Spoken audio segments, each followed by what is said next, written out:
이슈 나옵니다. 미국 시장에서는 애플의 행보에 많은 시선이 쏠려 있습니다. 700달러대에서 500달러까지 쭉 내려오면서 도대체 어떤 악재 때문일까? 그리고 이것이 단지 애플만의 부진인가 아니면은 글로벌적인 이 경기 회복과도 관계가 있는 것일까? 소비 패턴과는 어떤 관련이 있을까?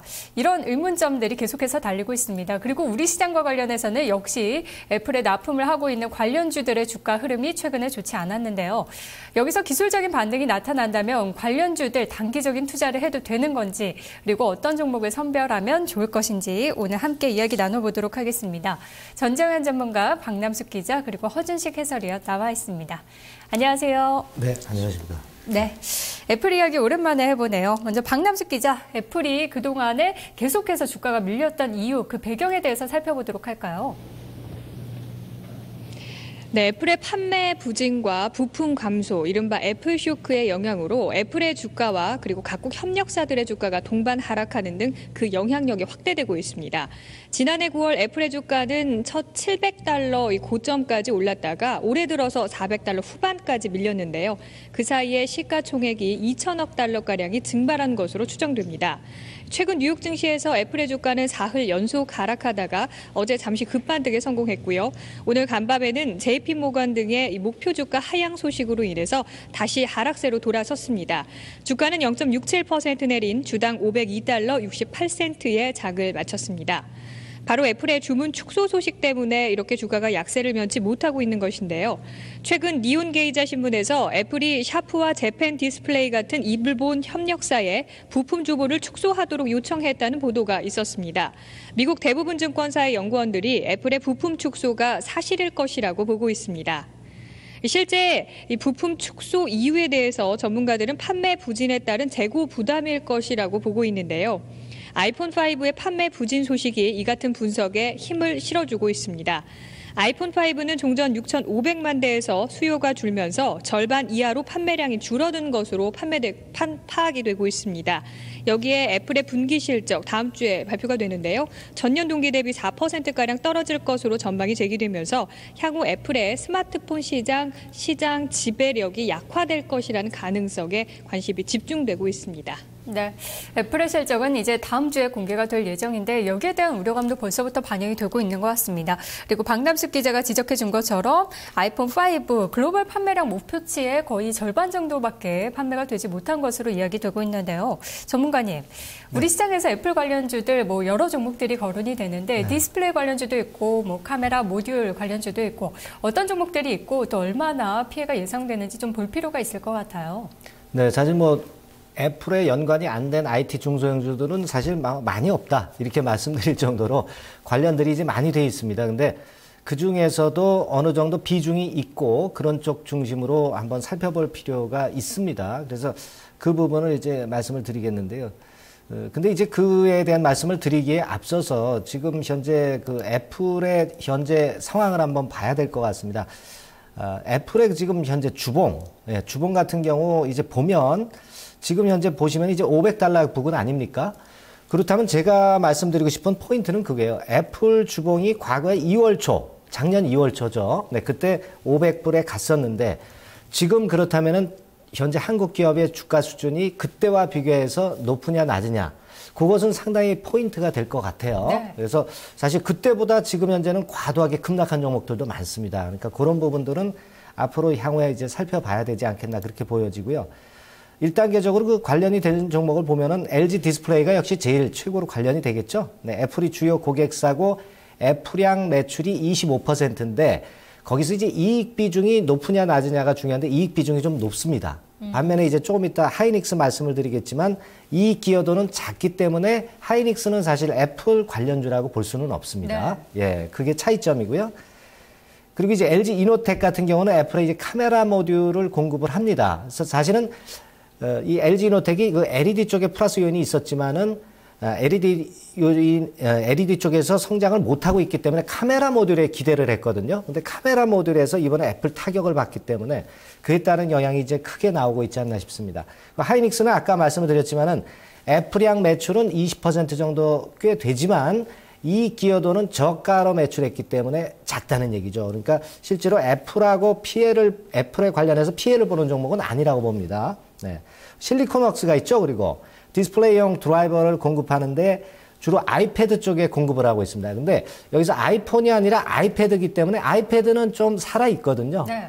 그 측면에서는 제가 볼 때는 실리콘웍스는 피해주 강도가 좀 약하지 않느냐. 네, 그렇게 볼 수 있다고 봐요. 그리고 인터플렉스가 있죠. PCB 공급하는데 아마 이번 건으로 해서 영업이익이 아마 한 20% 정도 하향 조정되는 효과가 있을 겁니다. 그리고 이제 이라이콤이 있습니다. 아이폰 내 백라이트 유니트가 50%를 점유하고 있거든요. 그래서 최근에 주가 급락은 그에 따른 많은 그 이유가 있지 않겠나 그렇게 보여지고요. 애플양 매출도 27% 비중입니다. 그리고 네. LB 세미콘도 마찬가지죠. 지금 현재 실리콘웍스나 LG 디스플레이가 애플에 관련이 돼 있는데 지금 실리콘웍스나 LG 디스플레이에 부품을 공급하는 게 바로 LB 세미콘이거든요. 네, 그렇기 때문에 이제 그런 종목들이 주로 피해를 받고 있는 종목들이 아니냐 이렇게 보입니다. 네. 네. 확인해 보신 것처럼 애플에 대한 의존도가 높은 종목들은 그만큼 주가도 타격이 컸던 것 같습니다.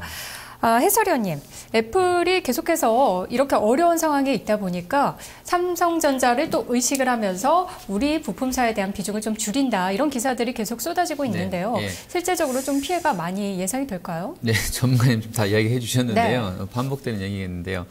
일단 반도체를 보면 지금 하이닉스가 전체 매출 중에 20에서 25%가 매출이 이제 애플 쪽에서 나오고 있습니다. 그리고 삼성 쪽은 그 AP 비중이 50% 이상인데 전체 매출에서 이제 AP가 차지하는 비중이 10% 미만이고 또 DRAM, 낸드 다 이제 포함한 메모리 쪽 영업이익 기여도가 단말기보다는 낮은 쪽이기 때문에 아주 큰 영향까지는 없겠습니다만 그래도 뭐 애플 주문이 줄어들면 뭐 하이닉스, 삼성이 좋을 얘기는 아닌 것 같고요. 그리고 인터플렉스는 이제 거의 삼성, 애플이 반반씩인데 역시 당연하게 애플 부품 축소가 계속되면 또는 이제 타이에 의해서 그러니까 이제 애플 제품이 잘 안 팔려서라도 주문을 줄인다고 하면 심각한 타격 예상되고 그대로 좀 주가에 지금 반영되고 있다고 봅니다. 그리고 LG 디스플레이도 타격을 입을 것인데요. 아이패드는 아직은 수요 둔화 전망이 나오고 있지는 않습니다. 어쨌든 하지만 이제 LG 디스플레이도 이 애플 벤더 중에 50% 이상을 놓고 있는데 시장에서는 올해 1분기에 이 벤더 내에서 MS가 60%까지 높아질 것으로 보고 있었기 때문에 좀 더 안 좋은 영향을 줄 것 같고요, 앞으로도. 그리고 향후에 이제 삼성 주도로 안드로이드 계열의 이 태블릿이 좀 더 시장 점유율을 높여진다고 하면 LG 디스플레이 타격은 좀 더 커질 것으로 이렇게 판단이 됩니다. 네. 네. 예. 마지막에 전략을 자세히 살펴보긴 하겠지만 아마 가장 궁금해하시는 종목이 LG 디스플레이가 아닐까 싶은데요. 증권사에서도 보면 1분기 영업이익 추정치를 한 2,300억에서 1,100억 원으로 거의 절반 가까이 줄였더라고요. 아마 충격이 좀 가장 크다고 볼 수 있을까요? 1분기까지도 실적이 힘들까요? 그 LG 디스플레이는 뭐 소송 관련 얘기도 좀 있었던 것 같고요. 전반적으로 LG 계열사들은 ROE 그 영업 마진이 안 좋게 나왔었기 때문에 조금 보시면서 대응을 해야 될 것 같습니다. 알겠습니다. 네, 예. 최근 또 우리 삼성전자의 흐름도 심상치가 않았기 때문에 함께 살펴볼 필요가 있을 것 같습니다. 애플과 연동되는 흐름을 과거에 보이기도 하고 또 어떨 때는 디커플링 되는 모습도 있었는데요. 왜 그랬던 건지 그리고 앞으로의 흐름은 어떨지 좀 전망을 들어볼게요, 전문가님. 네. 자, 지금 근데 이제 하여튼 그 삼성하고 애플하고는 좀 차이점이 좀 있고 재무적인 면에서 조금 차이점이 있어요. 그래서 그거 잠깐 살펴보고 이제 그걸 말씀을 좀 드릴까 하는데 먼저 이제 삼성전자 같은 경우에 그 재무적인 평가를 보면 그 그림이 나와 있습니다만은 현재 ROE라든가 PBR 그런 측면에서 실제적으로 나쁘진 않습니다. 근데 애플하고 비교를 할 때는 아직까지는 애플에 좀 못 미치는 부분이 많아요. 사실 보십시오. 지금 뭐 이것이 작년도 연말쯤에 나타난 자료이기 때문에 지금은 좀 수정이 돼야 되겠지만 대개 그 맥락은 비슷하거든요. ROE 같은 경우에 이제 13% 정도, PBR이 1.88배 수준이죠. 삼성전자 같은 경우. 자, 애플 쪽을 보겠습니다. 네, 애플 재무평가를 보면, 자, 애플 같은 경우는 역시 ROE가 굉장히 높아요. 37%대. 예, 상당히 크죠. 그리고 PBR 같은 경우는 물론 이제 6배수였지만은 최근에 주가 떨어지면서 그게 아마 조금 조정이 올 것으로 그렇게 보여지고요. 그래서 이제 그런 측면에서 좀 차이가 있습니다. 그리고 애플하고 삼성전자를 한번 비교를 표로다가 한번 해볼 것 같으면은 되게 요건 작년 연말 자료입니다. 그래서 지금하고 조금 오차는 있으니까 수정은 좀 돼야 될 거예요. 예를 들면 애플이 지금 시총이 4,700억 불이니까 요거 지금 연말 기준보다는 조금은 내려가야겠죠. 네. 그리고 삼성전자는 좀 올라와서 2,150억 불이니까 그건 좀 조정을 해야 되고 되게 이제 우리가 흐름을 살펴보려고 제가 말씀을 드렸는데 결국 2013년도 예상을 해가지고 되게 볼 때는 애플이 PER이 지금 뭐 10.5배, 10배 수준입니다. 그리고 삼성전자가 한 6.7배 수준으로 아직은 삼성전자가 그래도 여력이 있다. 그런 측면들을 이제 많이 보여주고 있습니다. 근데 이제 질문을 주셨던 삼성전자하고 애플하고 디커플링 관계, 이 부분을 한번 살펴볼 필요가 있는데요. 일단 우리가 과거에도 디커플링이 조금씩은 이제 이어져 왔습니다. 약간씩 이제 틀렸죠. 근데 특히 그 작년 9월 중순 이후에 변화가 오기 시작했어요. 그걸 한번 보겠습니다. 삼성전자와 애플의 디커플링 관계를 보면 지금 차트에 나와 있는 것처럼 말이죠. 우리가 그 전에 앞서서 좀 체크를 할 것은 작년도 5월이죠. 잘 아시다시피 디자인 특허 패소가 되면서 그때 순간적인 디커플링이 잠깐은 발생했어요. 그러나 중요한 거는 그 흐름이 일시적으로 그쳤지 나중에 다시 바로 회복이 됐단 말이에요. 그래서 차트에서 보시는 바와 같이 결국 별로 그렇게 길게 봐서는 차이가 없었죠. 그렇죠. 네, 그러니까 길게 봤을 때는 차이가 없고 단기적으로만 특허권에 대한 흔들림을 받았다 이런 얘기입니다. 근데 지금 2012년 9월 중순 이후에는 확실하게 디커플링이 되고 있죠. 삼성전자 주가 올라오는데 애플은 뚝 떨어지는 그런 패턴이 발생했습니다. 그리고 나서 지금은 이제 애플 주가가 너무 급락하다 보니까 애플은 약간 반전 시도가 나오고 삼성전자는 좀 떨어지는 맛이 있고 이제 갭을 좀 줄이고 있는 거죠. 근데 이것도 제가 볼 때는 특허권 재심의 여부도 이제 다음 주 결과에 나오지만 그리고 이제 디커플링이 진행됐지, 삼성전자가 지금 현재 내려오지만 요것이 일시적으로 작용이 됐다가 다시 삼성전자는 제자리를 찾아갈 가능성이 있고 애플은 시원찮거나 또 기간이 걸릴 수가 있을 수도 있다는 그런 힌트를 이 차트에서 우리가 볼 수 있지 않겠나. 예, 그렇게 한번 볼 수 있을 것 같습니다. 네, 디커플링은 계속될 것이다. 그리고 주가 여력으로 봤을 때는 수익성 측면은 애플이 높지만 주가 여력, 현재 상황을 봤을 때는 삼성전자가 더 올라갈 가능성이 있다. 이런 말씀이시네요. 그래서 이제 요약을 한번 해드리면 삼성전자와 애플과의 주가 흐름을 한번 보면은요. 작년 여기는 이제 11월이라고 됐지만 실질적으로는 9월부터 좀 먼저 왔었던 거고요. 디커플링이 진행이 됐었던 거고요. 펀더멘탈 격차는 축소가 되고 있죠. 아까 표에서 보신 바와 같이. 네, 그런 면이 있습니다만은 제가 볼 때는 그렇게 봅니다. 짧게 보면은 애플 주가가 내려갈 때 삼성전자 주가도 지금 내려가지 않습니까? 그러니까 짧게 보면은 커플링이 존재하는 것 같은 느낌이 있습니다. 그러나 조금 기간을 길게 보면 결국 디커플링이 될 가능성이 분명히 있다는 거죠. 네, 그 부분에 좀 주목을 해볼 필요가 있지 않나 싶습니다. 네. 아이폰 5의 판매 부진은 소비의 위축이라기보다는 애플 자체의 매력이 떨어졌기 때문이다. 이렇게 보세요. 그렇게 봐야 되겠고 아무래도 좀 신선 강도가 이제 새로운 걸 원하지 않습니까? 투자자들은.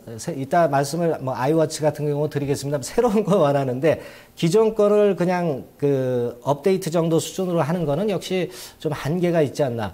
애플의 창조성이 부각이 되지 못한 게 아이폰 5라고 보고요. 그 요인이 많이 작용을 했다라고 봅니다. 네, 애플과 삼성과의 흐름을 좀 길게 볼 필요가 있을 것 같은데요. 해설위원님, 최근 외국인들의 수급도 좀 볼 필요가 있을 것 같습니다.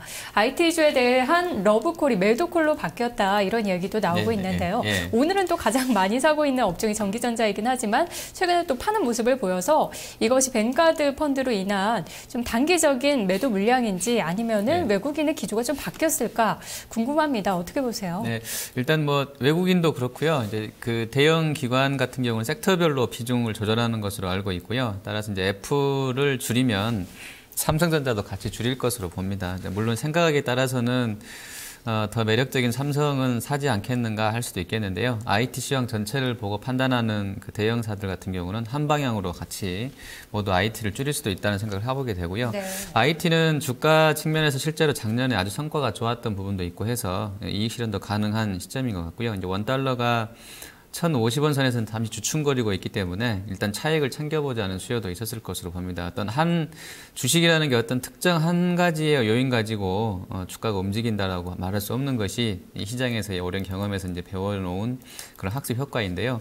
뭐 뱅가드가 팔아서 삼성이 빠졌다라고 단정 지을 수는 없는 그런 상황이기 때문에 제가 이런 말씀을 드린 것이고요. 그리고 뱅가드 이슈 관련해서는 잠정치가 일단 삼성에만 한 1조 9천억 정도 배정이라고 했었는데 이것도 어제 말씀드렸지만 생각하기에 따라서는 별 이슈가 아닐 수도 있겠다라는 점 다시 한번 말씀을 드리고요. 그리고 이제 외국인이 삼성전자를 판다면 지금 상황에서는 원화가 초강세로 가면서 1분기에 실적 악화가 될 것을 대비한 사전 정지 작업, 섹터 로테이션 간의 사전 정지 작업으로도 볼 수 있겠고요. 한국 시장을 비중 조절하는 것으로도 볼 수 있겠습니다. 그리고 제 생각에는 이제 우리 시장이 지난해 12월 달 이후의 성과만 보면 미국이랑 거의 비슷했습니다만 일본과 중국 대비로 거의 10%가량 부진했었기 때문에 시장 전체로라고 한다면 외국인들이 아주 우리 증시를 강력하게 매도할 것으로는 그러니까 아시아 내에서요. 이렇게 네. 볼 것으로는 보지 않습니다. 네. 알겠습니다. 뭐 뱅가드에 대한 걱정 그렇게 많이 안 해도 될 것 같고 아무래도 지적해 주신 네, 것 가운데 네. 환율에 대한 부분이 좀 가장 크지 않나 싶네요. 1,050원대에서 여러... 환차익 요구가 굉장히 강하다는 네. 의견이 많은 것 같아요. 네, 뭐 여러 가지 요인이 섞여 있는 것으로 판단이 됩니다. 알겠습니다. 네, 네. 조금 더 수급은 지켜볼 필요가 있을 것 같은데요. 그러면 삼성전자와 애플과의 관계 계속해서 좀 짚어보도록 하겠습니다. 박남숙 기자, 애플과 삼성전자 계속해서 특허 소송 진행 중인데 유럽 쪽에서는 좀 불패 행진을 이어가고 있는 것 같습니다. 이번에 네덜란드 법원의 판결 굉장히 중요하다고 하는데요. 어떤 의미가 있나요? 네, 그렇습니다. 삼성전자와 애플의 특허 소송은 보통 세계 최대 시장인 미국에서 일어났었는데요. 하지만 이번에 유럽 관문으로 불리는 네덜란드 법원의 판결의 상징성이 상당히 큽니다. 이 헤이그 법원의 판결이 유럽 시장 전반에 미치는 영향력이 크기 때문입니다. 현지 시간으로 지난 수요일 헤이그 법원은 삼성전자 갤럭시 탭 10.1 그리고 갤럭시 탭 8.9와 7.7이 이 애플의 아이패드 등록 디자인을 침해하지 않았다고 판단했습니다. 이번 판결은 지난해 10월 사실상 동일한 내용의 소송에서 삼성전자의 손을 들어준 영국 법원의 이 판결과 입장이 유사한데요. 이제 더 이상 유럽에서 애플의 태블릿 PC 관련 이 디자인 특허 공세가 통하지 않는다는 사실을 확인시켜 주었다는 점에서 상징성이 크다고 해석되고 있습니다. 네. 자, 앞으로의 판결에 또 영향을 미칠 수도 있겠죠. 자, 전반적인 IT주에 대한 전략이 필요할 것 같습니다. 이렇게 된다면은 애플에 납품을 하는 비중이 좀 큰 회사들의 비중을 줄이고 아니면은 삼성전자에 동시 납품을 하는 회사들은 완충작용이 상대적으로 기대가 된다는 분석도 나오고 있는데요. 전문가님, 어떻게 전략을 세우는 게 좋을까요? 네. 그래서 지금 애플 쇼크가 이제 도움이 될 만한 종목은 뭐 잘 아시다시피 삼성전자 그쪽이 이제 제일 도움을 이제 많이 받겠죠. 그리고 삼성전기도 역시 마찬가지겠고요. 그리고 LG전자 같은 경우도 이제 반사이익을 좀 볼 수 있을 거라고 보고요. 그리고 삼성전자향 출신 그리고 삼성전자향 매출이 높은 역시 파트론 같은 경우가 플러스 요인이 될 수 있는 그런 그 종목이라고 이제 볼 수가 있습니다. 자, 근데 우리가 지금 여기서 이제 생각을 해볼 것은 애플이 그럼 쉽게 죽느냐? 아직까지는 뭐 그렇게 보고 싶지는 않아요. 애플 같은 경우는 사실 창조력이 일단 제우선으로 급건에 대한 모멘텀을 이제 기대를 해볼 필요가 있는데, 지금은 사실 수익성은 좀 떨어지고 있지만 시장에서는 또 미국 시장에서는 어떻게 보고 있냐면 아무래도 그 대신에 이제 그렇다면 자산 가치는 좀 살아있지 않느냐. 그래서 오히려 이럴 때 가치주로서 접근해야 되지 않느냐. 그런 평가가 많고 미국의 그 가치주 펀드에서는 오히려 애플을 많이 편입하고 있습니다. 네. 그런 부분들도 우리가 무시 못할 그런 상황이고요. 그리고 이제 애플이 그 앞으로 로드맵이 이제 예상되는 로드맵이 있습니다. 그래서 그림에 보시면 이제 작게 나와서 이제 잘 안 보입니다만은 되게 우리가 좀 기대해 볼 것은 이제 레티나 아이패드 미니 극건의 이제 발표가 이제 3분기 정도에 있을 것으로 그렇게 예상이 되는데 아이패드 쪽은 아이폰과 다르게 그래도 매출이 그런 대로 잘 나오고 있어요. 그래서 그 부분을 우리가 기대할 수 있고 또 이제 애플의 창조성이 독창성이 나타난다면 뭐 예를 든다면 지금 시중에는 아직까지 확인된 건 없습니다만은 아이워치 있죠? 시계로 이제 컴퓨터를 보는 거죠. 입는 컴퓨터라고 해가지고. 네, 아직까지는 루머만 있는 거죠. 네, 이런 게 나온다면은 사실 굉장히 큰 거거든요. 이런 건은 루머에 의해서 이제 움직일 수 있기 때문에 그런 건도 제가 볼 때는 좀 무시는 못할 그럴 플러스 요인이 있지 않나 그렇게 보여집니다. 근데 역시 종합적으로 제가 볼 때는 아까 로드맵 애플 거도 봤습니다만은 3분기거든요. 3분기이기 때문에 우리 증시의 관련주들이 움직이려면 최소한 그 부품 주문이 나온다면 2분기 정도부터 움직이는 것이지 지금 당장 그 건의 플러스 요인이 사실 오기에는 시점이 너무 빠르지 않느냐 그런 생각을 합니다. 다만 갤럭시 S4라든가 이런 거는 4월달 출시 예정이기 때문에 그것과 관련해서는 미리 IT 부품주들이 관련된 건 움직일 수 있어요. 그러니까 그런 좀 시기적인 차이가 좀 존재하지 않나 이렇게 네. 보여집니다. 네, 애플의 신제품에 기대를 해보더라도 관련 부품주는 2분기가 돼야 움직일 테고 삼성전자 관련주가 먼저 움직일 수는 있다라고 하셨는데요. 수익률 측면에서 봤을 때는 어떤 쪽으로 접근하는 게 나을까요? 아니면 애플 관련주들 많이 빠졌기 때문에 접근 가능하다라는 이야기도 있잖아요. 네, 그래서 제가 볼 때는 우리가 기간을 좀 기다려야 되는 쪽들은 우리가 어떻게 보면 중장기 투자를 해야 되지 않느냐 이렇게 생각할 수도 있겠지만 아직은 우리가 미래라는 것은 불확실하기 때문에 그럴 수는 없고 되게 트레이딩이죠. 그러니까 애플 관련주들은 낙폭이 워낙 큰 종목들이 많습니다. 그러니까 트레이딩 관점으로 접근하시는 게 당분간은 좋고 비애플주 말하자면 이제 삼성전자와 같은 종목들 이런 것들은 차라리 중기적인 부분을 보고 요번 기회를 매수 시점을 잘 보는 게 좋습니다. 그중에 탑픽이라고 한다면 역시 네. 제가 볼 때는 삼성전자라고 이제 보는데요. 근데 이제 매수 시기가 문제입니다. 지금 오늘 147만 3천 원이죠. 네. 네, 강보합 정도 유지가 되고 있습니다만은 제가 판단할 땐 다음 주에 특허 심사, 재심사 여부 결정이 23일경에 있습니다. 미국 시간으로. 그것이 하나의 분수령이 될 가능성이 있어요. 그러니까 그렇게 본다면 되게 조금 눌릴 때 한 140, 한 5만 원 선 근처나 직후해가지고 그 정도가 매수 타임이 좀 되지 않겠나 싶습니다. 알겠습니다. 해설위원님 전략 주세요. 네, 시간이 부족한데요. 네, 좀 짧게 들어봐야겠네요. 네. 뭐 결론적으로 말씀드리면 뭐 시장에서 IT주 어떻게 해야 될 것이냐 이제 이건 거잖아요. 네. 근데 저는 그렇게 판단합니다. 애플이 안 되는데 잘 될 종목은 없다고 보는 게 맞다고 보고 있고요. 애플이 아직도 섹터 내에서는 시총 500조입니다. 1등이기 때문에 애플이 꺾였는데 IT를 사자는 것은 말이 안 된다고 봅니다. 그래서 2, 3류 주식은 1등이 안 되면 안 되는 그런 경험치가 있기 때문에 좀 전체적으로는 주의를 해야 될 것 같고요. 섹터별로 IT 섹터 내에서도 세분하자면 태블릿 쪽은 좀 봐도 될 것 같고요. 지금 봐서는 아주 강하게 사고 싶은 종목들이 거의 안 보이는 상황인데 삼성전자 같은 경우도 수급과 차트가 조금 그렇기 때문에 좀 관망해야 되는 현재는 그런 국면인 것 같습니다. 네, 예. 태블릿 PC 관련주 지난번에도 말씀해 주셨는데 네, 네, 예. 한번 꾸준히 보는 게 좋을 것 같습니다. 오늘은 애플 쇼크로 인한 IT주들 투자 전략 어떻게 세워야 될지 살펴봤습니다. 두 분 말씀 고맙습니다. 네, 감사합니다.